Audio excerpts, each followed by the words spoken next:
निवडणूक कार्यालयात ईव्हीएम विरुद्ध घोषणाबाजी करण्यात आलेली आहे। आता क्षणाची मोठी बातमी आपण बघतोय। निवडणूक कार्यालयामध्ये ईव्हीएम विरुद्ध घोषणाबाजी करण्यात आली। धर्मवीर संभाजीराजे प्रतिष्ठानचे कार्यकर्ते या ठिकाणी उपस्थित होते। सर्व धाराशिव मधून आल्याची माहिती पुढे येते। गेले काही दिवस ईव्हीएम विरुद्ध त्यांचं आंदोलन सुरू होतं। ते आंदोलन करत होते। मरीन ड्राईव्ह पोलिसांनी सर्वांना ताब्यात घेतलं।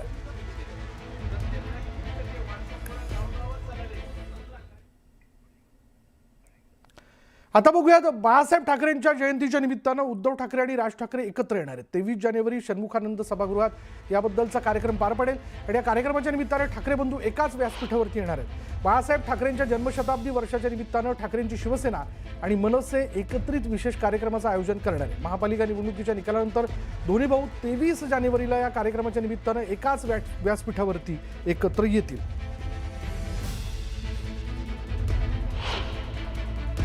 पक्षातर्फे 23 तारखेला बाळासाहेबांच्या शताब्दी वर्षाला जी सुरुवात होते तर नक्कीच कार्यक्रम असणार, सोहळा असेल। फक्त जागा जी आहे ती आता दुपारपर्यंत बहुधा षण्मुखानंद हॉललाच हा कार्यक्रम होईल। शिवसेना आणि मनसे यांनी हा कार्यक्रम एकत्र करावा अशी आमची भूमिका आहे आणि त्या संदर्भात सन्माननीय राज ठाकरे महाराष्ट्र नवनिर्माण सेनेचे प्रमुख यांच्याशी आमची चर्चा झाली। आणि आता बघूयात इतरही घडामोडी। दापोली जिल्हा परिषद निवडणुकीत शिवसेना भाजप युती तुटल्याचं स्पष्ट झालंय। अखेरपर्यंत युतीबाबत चर्चा सुरू होती, मात्र शिवसेनेकडून आक्रमक पवित्रा घेत आज सर्व उमेदवारी अर्ज दाखल करण्यात आले। दापोली तालुक्यातील 6 जिल्हा परिषद आणि 12 पंचायत समिती सदस्यांनी राज्यमंत्री योगेश कदम यांच्या प्रमुख उपस्थितीत उमेदवारी अर्ज दाखल केले। रत्नागिरीचे पालकमंत्री उदय सामंत यांनी जिल्ह्यात शिवसेना भाजपा युती एकत्र लढेल असं सूचक वक्तव्य केलं होतं। मात्र अर्ज भरण्यास केवळ 2 दिवस शिल्लक असताना महायुती न झाल्यानं शिवसेनेने स्वतंत्रपणे सर्व जागांवर उमेदवार उभे केले आहेत आणि या घडामोडींमुळे दापोलीमधील राजकीय वातावरण चांगलंच तापलंय। आणि आता 36 जिल्ह्यांमधल्या इतरही घडामोडी अगदी झटपट सुरुवात करूया। छत्रपती संभाजीनगरमध्ये पोलिसांची मुजुरी पाहायला मिळाली। एका खिचडी विक्री करणाऱ्याच्या तरुणाची खिचडी रस्त्यावर फेकून देण्यात आली। शहरातील जाधव मंडी इथे रात्री उशिरा शेतकरी पालेभाज्या घेऊन विक्रीसाठी येतात, त्यामुळे या ठिकाणी छोट्या छोट्या हॉटेलवर नाश्ता विक्रीसाठी तयार केला जातो। मात्र रात्री उशिरापर्यंत हॉटेल कसं काय सुरू ठेवलं म्हणत पोलिसांनी हॉटेलमध्ये तयार होत असलेल्या खिचडीचं पातेलं फेकून दिलं। पुण्यातील लक्ष्मीनगर परिसरात एका हॉटेलच्या मॅनेजरला शिवीगाळ करून धमकी देणाऱ्या आरोपींवर पोलिसांनी तात्काळ कारवाई केली आहे। लक्ष्मीनगर पोलीस ठाण्याचे वरिष्ठ पोलीस निरीक्षक रवींद्र कदम यांनी स्वतः लक्ष घालून संबंधितांना समज देत कायद्याचा धडा शिकवला।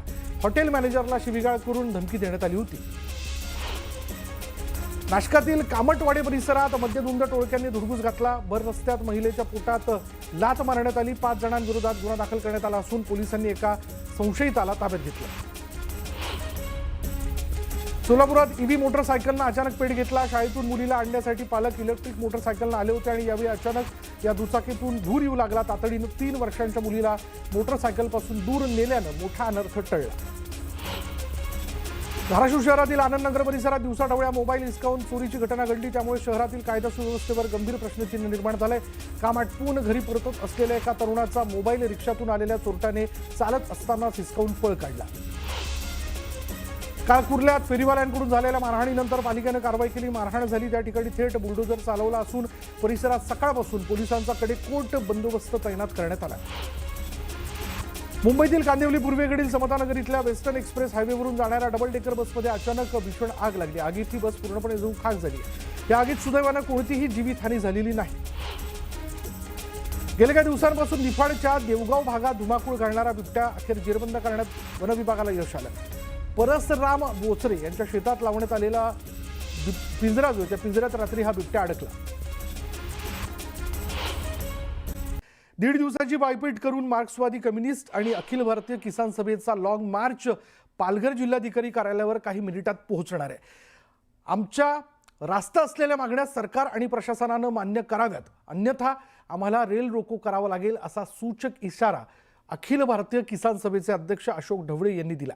या लॉंग मार्चमध्ये 50,000पेक्षा जास्त मोर्चेकरी सहभागी झाले असून इतके मोर्चेकरी रेल्वे समोर आले तर सरकारला मोठी कसरत करावी लागेल असं देखील ढवळे यांनी यावेळी म्हटलंय.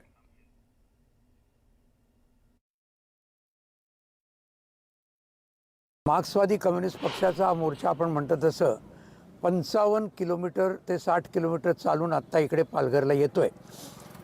याच्यामध्ये आमचं म्हणणं अगदी स्पष्ट आहे. काल आम्ही केलेलं आहे. ज्या आमचं ऑलरेडी कलेक्टर साहेबांनी आम्हाला आधीच सांगितलं की तुम्ही आधीच या. आम्ही म्हटलं मोर्चा समोरच आम्ही येऊ, हे एक गोष्ट. आणि त्याच्यावर आम्ही असं केलेलं आहे की जे ऑलरेडी निवेदन 10 दिवसापूर्वी दिलेलं आहे, मुख्य जे मुद्दे आहेत, जमीन, पाणी, रोजगार, स्मार्ट मीटर, हे जे जनतेचे जे प्रश्न आहेत, याच्यावर स्पष्टपणे लेखी मुदतबद्ध असं वचन दिल्याशिवाय हा मोर्चा इथून उठणार नाही. काल कुर्ल्यामध्ये फेरीवाल्यांकडून झालेल्या मारहाणीनंतर महापालिका ॲक्शन मोडवर आली आहे. मारहाण झाली त्या ठिकाणी थेट बुलडोजर चालवला जातोय. परिसरात सकाळपासून पोलिसांचा कडेकोट बंदोबस्त तैनात करण्यात आलेला आहे. अनधिकृत गाळे महापालिकेकडनं जमीनदोस्त करण्यात येत आहेत आणि फेरीवाल्यांकडून स्थानिक नागरिकांना जी मारहाण झालेली होती, आता त्याच्या उत्तरादाखल आपण बघतोय महापालिकेकडनं रस्त्यावरती असणारे जे काही अनधिकृत फेरीवाले आहेत, फुटपाथवरती असणारे जे फेरीवाले आहेत, त्यांची दुकानं आता काढली जात आहेत. उत्तर प्रदेशच्या धर्तीवर मुंबईत ही कारवाई करण्यात आली आहे. गुन्हेगारी टोळ्यांच्या अनधिकृत मालमत्तेवर बुलडोजर कारवाईचा मार्ग जो आहे तो अवलंबण्यात आला आहे. आता बातमी थेट दावोसमधनं. भारतातील उद्योग आणि गुंतवणूक क्षेत्रासाठी महाराष्ट्रच गेटवे ऑफ इंडिया असल्याचं मुख्यमंत्री देवेंद्र फडणवीस यांचं विधान खरं ठरवणार आहे. तब्बल 14,50,000 कोटींची गुंतवणूक करार जे आहेत ते पहिल्याच दिवशी दावोसमध्ये करण्यात आले. आणि या गुंतवणुकीसोबतच राज्यात 15 लाख रोजगार संधी निर्माण होणार आहेत. हरित ऊर्जा, अन्न प्रक्रिया, पोलाद निर्मिती, ITS डाटा सेंटर्ससह EV, ऑटोमोबाईल, जहाज बांधणी, डिजिटल इन्फ्रा अशा विविध क्षेत्रातील ही गुंतवणूक मुंबईसह राज्याच्या रत्नागिरी, पालघर, गडचिरोली, अहिल्यानगर या भागात पोहोचणार असल्यानं तिथे उद्योग वाढीसह मोठ्या प्रमाणात रोजगार निर्मितीला चालना मिळणार आहे.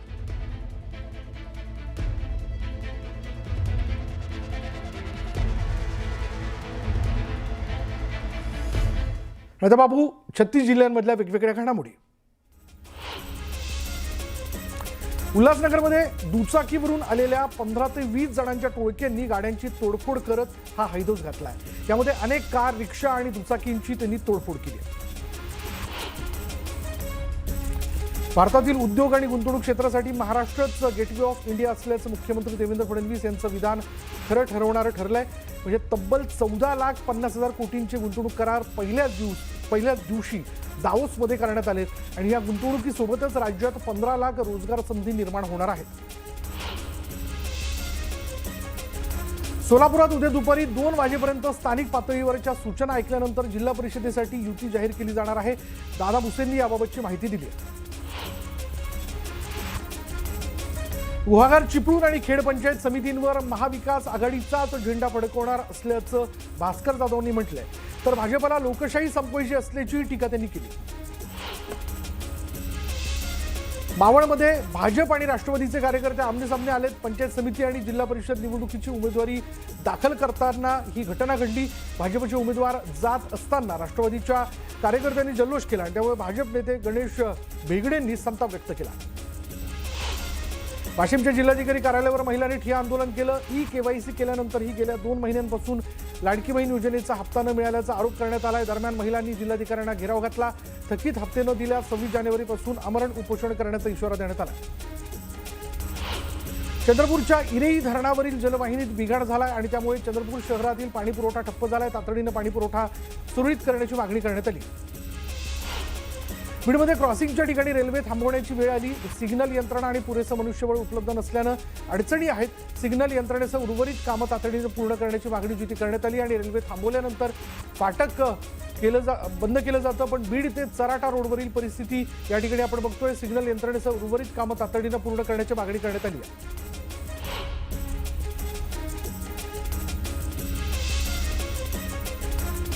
अहिल्यानगरमध्ये भारतीय सेनेनं युद्ध सज्जता आणि आधुनिक रणनीतीचं प्रभावी दर्शन त्या ठिकाणी बघायला मिळालंय.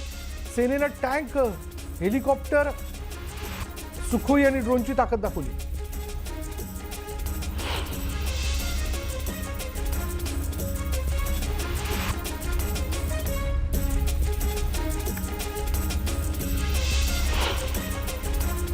गडचिरोलीमध्ये आलापल्ली आष्टी राष्ट्रीय महामार्गावर कारचा नदीत कोसळून भीषण अपघात झाला. यात 2 जणांचा जागीच मृत्यू झाला तर 3 जण गंभीर जखमी झाले. ते त्या गटाचा विषय अजिबात नाही. पंजाचा एबी फॉर्म घेऊन निवडून आलेले जे लोक आहेत ते सगळे पक्षाचे आणि आमचे. तुम्ही वरिष्ठांना याची तक्रार केली आहे का? वरिष्ठांनी दखल घेतली आहे? सुरुवात त्यांनी केली. सुरुवातीला सगळे नगरसेवक निवडून आल्यानंतर सगळे नगरसेवक माझ्या ऑफिसला आले. त्यांना हार घालून त्यांचे स्वागत करण्यात आले. स्वागत केल्यानंतर सगळ्यांनी स्वतःहून जवळपास 23 लोकांनी सर्टिफिकेट माझ्याकडून आणून दिल्यानंतर लोकांना रॅलीतून उचलून नेण्याचा प्रकार हा त्यांच्याकडून सुरू झाला आणि त्याच्यामुळे राहिलेले जे नगरसेवक आहेत ते कुठेतरी सेफ राहिले पाहिजे म्हणून मी माझ्या देखील नगरसेवकांना मग सोयीनुसार ठेवले. पण त्यांच्याकडे असलेले आणि माझ्याकडे असलेले सगळे नगरसेवक हे पक्षाचे आणि आमच्याच आहे. आपण पक्षाच्या हायकमांडला सांगितलंय का आणि पुढे त्यांच्याकडनं काय कारवाई अपेक्षित आहे? कोणी येणार आहे का? सगळ्यांनाच मी सांगितलं, सगळ्यांशीच मी बोलली की माझा मतदारसंघ इथला जो काही निर्णय असेल तो निर्णय मी घेईल. मी कोणाच्या मतदारसंघात ढवळाढवळ करत नाही. त्यांनी देखील माझ्या मतदारसंघात ढवळाढवळ करू नये. काल गटस्थापन करण्यासाठी देखील आम्ही या ठिकाणी आलो होतो पण काल गॅजेट निघालं नाही त्याच्यामुळे गटस्थापन होऊ शकलं नाही. पण 22 तारखेला आयुक्त मॅडमनी आम्हाला वेळ दिला आहे 11 वाजताचा. 22 तारखेला रीतसर सगळी प्रोसेस करून काँग्रेसचा गट फॉर्म आम्ही 22 तारखेला करणार. प्रदेशाध्यक्ष येणार आहेत का? काय बोलणं होणार आहे त्यांच्यासोबत? काल मला निरोप आला की प्रदेशाध्यक्षाचा देखील फोन मला होता.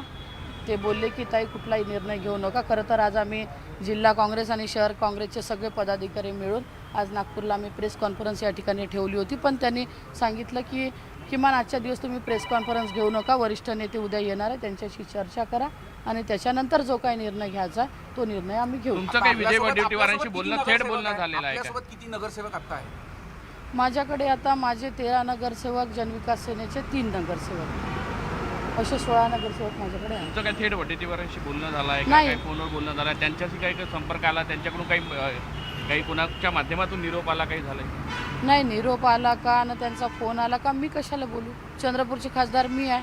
जे नगरसेवक ते घेऊन गेले त्यांनी त्या नगरसेवकांना माझ्याकडे आणून द्यावं. रीतसर जो काँग्रेसचा गट फॉर्म होता त्या गटात त्यांनी सामील व्हावं. सगळ्यांचं स्वागत आहे. मॅडम, या सगळ्या गोष्टींचा फायदा काँग्रेसचा एक गट आमच्या संपर्कामध्ये आहे. पक्षवाढीसाठी म्हणून आम्ही ही महापालिका लढवली. 12 नगरसेवकावरून 30 नगरसेवक निवडून आणले आणि ज्यांना पक्ष वाढवायचा असेल ते काँग्रेसच्या सोबत राहील. ज्यांना पक्ष विकून खायचा असेल ते काँग्रेसच्या विरोधात जाईल. पण माझी स्पष्ट भूमिका आहे. बहुमताच्या जेव्हा जवळ आपण पोचलो महापौर हा 100% काँग्रेसचा होईल. यात जे काही घटक पक्ष आमच्यासोबत निवडणुका लढवले जरी नसेल पण महायुती महाविकास आघाडी म्हणून लोकसभा असतील विधानसभा आमच्यासोबत राहिले त्या सगळ्या घटक पक्षांना सोबत घेऊन आम्ही 100% महापौर काँग्रेसचा बसवू आणि काँग्रेसमध्ये कोणत्या गटाचा महापौर बनावा याची आहे की काँग्रेसचा महापौर बनावा? लढाई ही गटातटाची नसून महापौर हा काँग्रेसचा होईल. निवडून आलेले सगळे लोक हे काँग्रेसचे असल्यामुळे हा त्याच्या गटाचा आणि तो त्याच्या गटाचा विषय अजिबात नाही. निवडून आलेले सगळे नगरसेवक हे माझे आहेत. मॅडम, उभाठा म्हणजे आज संजय राऊतांनी म्हटलेलं आहे की उभाठाशिवाय तिथं महापौर बसवता येणार नाही. उभाठाने तुमच्याशी संपर्क साधलेला का? तुमचं काही माझं देखील बोलणं झालं. जे घटक पक्ष होते मग वंचित असतील उभाटा असतील सगळ्यांशी मी बोलली आणि मला विश्वास आहे की ज्या पद्धतीनं आम्ही सगळ्या स्थानिक स्वराज्य संस्थेच्या निवडणुका लढवल्या ते पक्ष 100% आमच्यासोबत येईल आणि सत्ता स्थापनेत देखील ते भागीदार म्हणून आमच्यासोबत राहील आणि जो काही त्यांचा वाटा अपेक्षित आहे तो वाटा आम्ही 100% त्यांना देऊ. सुधीर मुनगंटीवारांनी म्हटलं होतं की काही चंद्रपुरात महापौर बसणार नाही. नक्कीच महापौराचं बहुमत कोणाला नसल्यामुळे कोणाचा तरी सपोर्ट घेतल्याशिवाय महापौर त्या ठिकाणी बसू शकत नाही. BJP सोबत आम्ही जाऊ शकत नाही. सेनेसोबत आम्ही जाऊ शकत नाही. त्याच्यामुळे उरलं वंचित आणि शिवसेना नक्की त्यांना सोबत घेऊनच आम्ही महापौर त्या ठिकाणी. सुधीर मुनगंटीवार यांनी म्हटलं की आम्ही काँग्रेसच्या काही नगरसेवकाच्या संपर्कात आहे. या सगळ्या भांडणामुळं कुठेतरी भाजपला फायदा होईल का? काय तुम्ही बघता सगळ्याची? कितीही काँग्रेसच्या नगरसेवकासोबत कोणी असलं हे सुधीर भाऊनं जरी बोलले असले तरी BJPचे नगरसेवक काँग्रेससोबत जाऊ शकत नाही. काँग्रेसचे नगरसेवक BJP सोबत जाऊ शकत नाही. कुठंतरी पक्षाचा व्हीप असतो. गटनेत्याने दिलेला आदेश हा प्रत्येकाला लागू होतो. एखाद्या पक्षाच्या सिम्बॉलवरती निवडून आलेला नगरसेवक जर का दुसऱ्या पक्षात गेला तर निलंबनाची कारवाई ही पक्ष अंतर्गत त्याच्यावरती होते. त्याच्यामुळे भाजपाचे नगरसेवक काँग्रेसला पाठिंबा देईल आणि काँग्रेसचे नगरसेवक भाजपाकडे जाईल हे असं कधीही होणार नाही. ही वारंवार ही काँग्रेसमधली म्हणजे जी खतखत आहे आपली जी बाहेर येते ही आता आरपारची लढाई म्हणता येईल. काँग्रेसमध्ये अंतर्गत कुठेतरी भूमिका घ्यावी लागेल.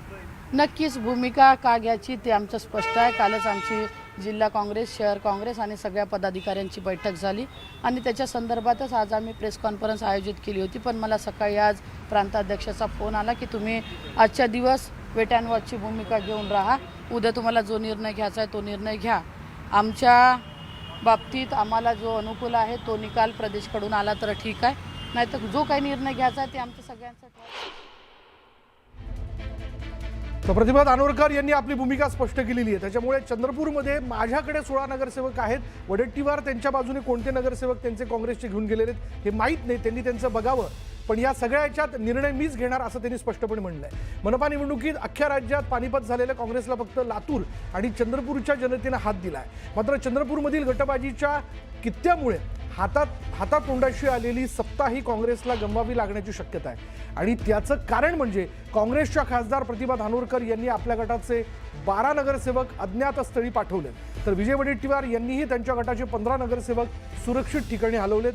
नगरसेवक फुटू नये हे त्यामागचं कारण दिलं जात असलं तरी या दोन नेत्यांमधील गटबाजी या निमित्तानं चव्हाट्यावर आलेली आहे.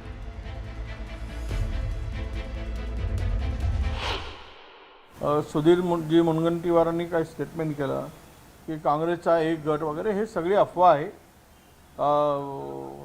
आणि ते मतदारामध्ये संभ्रम निर्माण करणारी गोष्ट आहे. त्यामुळे मला त्यामध्ये नगरसेवक पूर्णतः सुरक्षित आहेत, सर्व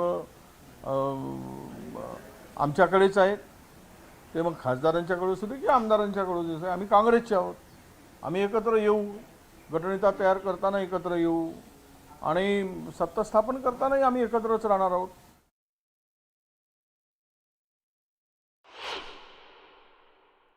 आम्ही एकच आहोत.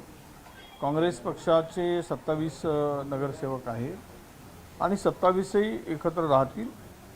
व्यवस्थेसाठी आपण वेगळे जरी ठेवले असले तरी गटनेता एक होईल आणि काँग्रेसचा महापौर चंद्रपूर महानगरपालिकेमध्ये बसेल.